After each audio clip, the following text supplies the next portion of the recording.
آپ کا میزبان احسن سلیم آپ کی خدمت میں لایا ہے سر رضا احمد سلطانی کے ناول مومنہ کی قسط نمبر 3۔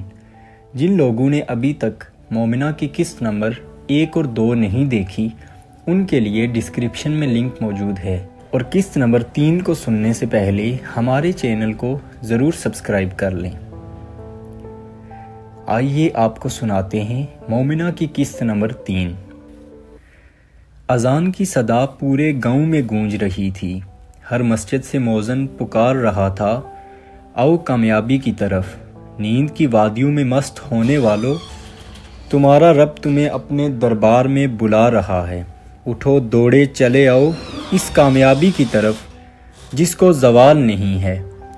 حیدر نماز کے لیے جاگا، وضو کیا اور مسجد کی طرف روانہ ہونے سے قبل خالہ کے کمرے کی طرف جھانکا، جو حسب معمول اللہ کے ذکر میں مگن جائے نماز پر بیٹھی تھی۔ حیدر جب مسجد سے لوٹا تو سورج کی سرخی افق پر نمودار ہو چکی تھی۔ وہ راستے جو تاریکی نے سنسان کر دیے تھے رفتہ رفتہ پھر سے بڑھنے لگے تھے۔ ایک پرسکون سا ماحول، دودھ دوتے لوگ، کھیتوں کی طرف جاتے کسان اور مسجد سے واپس آتے ہوئے بچوں کی دوڑیں، میں آگے ہو گیا کا شور، اس گاؤں کی روح تازہ کر دینے والی باد صبا حیدر کی آنکھوں کو ٹھنڈک پہنچا رہی تھی۔ حیدر گھر میں داخل ہوا تو خالہ سامنے چارپائی پر بیٹھی صحیفہ ہدایت کی تلاوت کر رہی تھی۔ حیدر بیٹا ذرا ماریا کو جگا دینا، آج فجر ادا کرتے ہی سو گئی تھی۔ جی خالہ، حیدر کہتا ہوا کمرے میں داخل ہوا۔ سامنے ماریا دنیا و مافیا سے بے خبر پرسکون نیند کے مزے لے رہی تھی، گویا کئی دن کی مسافت کے بعد آج آرام کو وقت ملا ہو۔ حیدر نے آہستہ سے دروازہ بند کیا اور کچن میں چلا گیا۔ پتیلی نکالی، چائے کے لیے چولہے پر رکھی اور آٹا نکال کر تھال میں ڈالا۔ وہ واپس چائے کی طرف مڑا، چائے بنا کر چولہا بند کیا اور تھال میں پانی ڈال کر آٹا گوندنے لگا۔ یا میرے اللہ، یہ کیا کر رہے ہیں آپ؟ ماریا نیند سے بوجھل آنکھوں کو ہتھیلیوں سے مس کرتے ہوئے کچن میں داخل ہوئی۔ آٹا گوندھ رہا ہوں بیگم صاحبہ، حیدر نے ہاتھوں سے آٹا صاف کرتے ہوئے کہا۔ چھوڑے میں کرتی ہوں، یہ کہاں سے سیکھا آپ نے؟ ماریا نے حیدر کو پیچھے ہٹاتے ہوئے کہا۔ اب تو ہو گیا ہے۔ حیدر نے آٹے کو آخری تھاپی لگائی اور ہاتھ دھونے لگا۔ یہ مردوں کے کام نہیں ہیں، آپ نے کیسے کر لیا؟ ماریا نے تعجب کرتے ہوئے پوچھا۔ کام کوئی مردوں کے یا عورتوں کے نہیں ہوتے، کام تو سب کے لیے ہوتے ہیں، مگر اتنا اچھا آٹا گوندنا سیکھا کہاں سے؟ ماریا نے پیڑے بناتے ہوئے پوچھا۔ میں 7ویں جماعت میں پڑھتا تھا۔ ایک دن مومنہ آٹا گوندنے لگی تو مرشد بابا نے انہیں اپنے پاس بلایا۔ مجھے آج بھی بڑی اچھی طرح وہ دن یاد ہے۔ جی بابا، مومنہ نے پاس آتے ہوئے کہا۔ بیٹا وہ آٹے والی پاتر اور پانی ادھر لے کر آؤ، آج آٹا حیدر گوندے گا، بابا نے مومنہ کو حکم دیا۔ میں حیدر حیران و پریشان ہو گیا۔ جی بیٹا جی، آپ؟ بابا نے حیدر کی طرف اشارہ کرتے ہوئے کہا۔ بابا میں یہ عورتوں والے کام کیوں کروں؟ مجھے شرم آتی ہے، میں لڑکا ہوں، لڑکی نہیں۔ حیدر نے 1 منٹ میں انکار کے دلائل کا انبار لگا دیا۔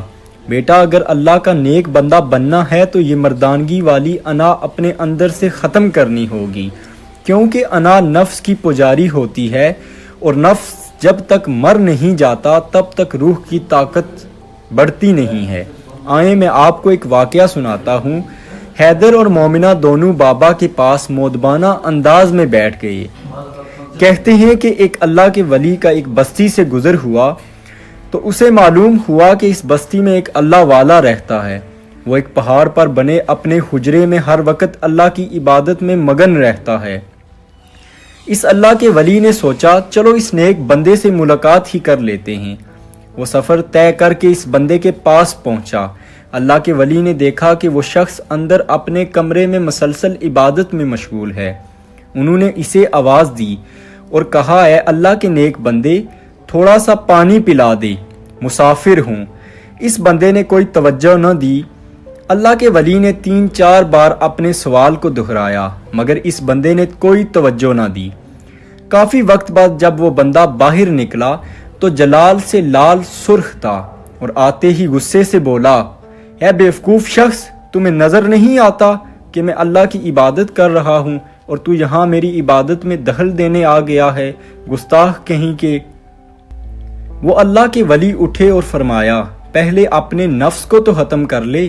اے بندے، جب تک تو نفس کا غلام رہے گا تب تک اللہ کا غلام نہیں بن سکتا۔ بیٹا یاد رکھنا، جب تک انسان کے اندر سے نفس اور اس کی غلاظتیں ختم نہ ہو جائیں تب تک اللہ کا نور اس کے قلب پر اثر نہیں کرتا۔ حضور پاک صلی اللہ علیہ وسلم اپنے گھر کا کام خود انجام دیتے تھے اور کبھی شرم محسوس نہیں کرتے تھے۔ آپ بھی کبھی بھی کسی اچھے کام کو سر انجام دیتے ہوئے شرم محسوس نہ کرنا۔ ناشتہ تیار ہو گیا ہے، میں حالہ کو کہتی ہوں، پھر مل کر کرتے ہیں۔ ماریا نے اپنے ہاتھ صاف کیے اور کچن سے باہر چلی گئی۔ حیدر ابھی تک ماضی کی یادوں میں گھوم رہا تھا۔ اگلے سین میں مومنہ کھڑکی سے باہر محلے کی رونق کو دیکھ رہی تھی۔ ہر طرف چہل پہل تھی، ہر شخص اپنے نفس کی خواہش میں باغا جا رہا تھا۔ مومنہ کیا سوچ رہی ہو؟ مقدس نے باہر سے آتے ہوئے پوچھا۔ کچھ نہیں، مومنہ پلٹی اور مقدس کے سامنے بستر پر بیٹھی۔ گھر کی یاد ستا رہی ہے، مقدس نے مومنہ کے اداس چہرے کو دیکھتے ہوئے کہا۔ گھر معلوم نہیں ہمارا کون سا اصل گھر ہے؟ گھر کی کس کو خبر ہے؟ ہر کوئی بے خبر ہے اور ہر کوئی بے منزل ہوا ہے۔ کیا مطلب ہے مومنہ؟ مقدس نے حیرت سے پوچھا۔ کچھ نہیں، ہمارا اصل گھر تو وہ مقام ثریا سے بھی آگے عرش کے سائے کے نیچے ہے۔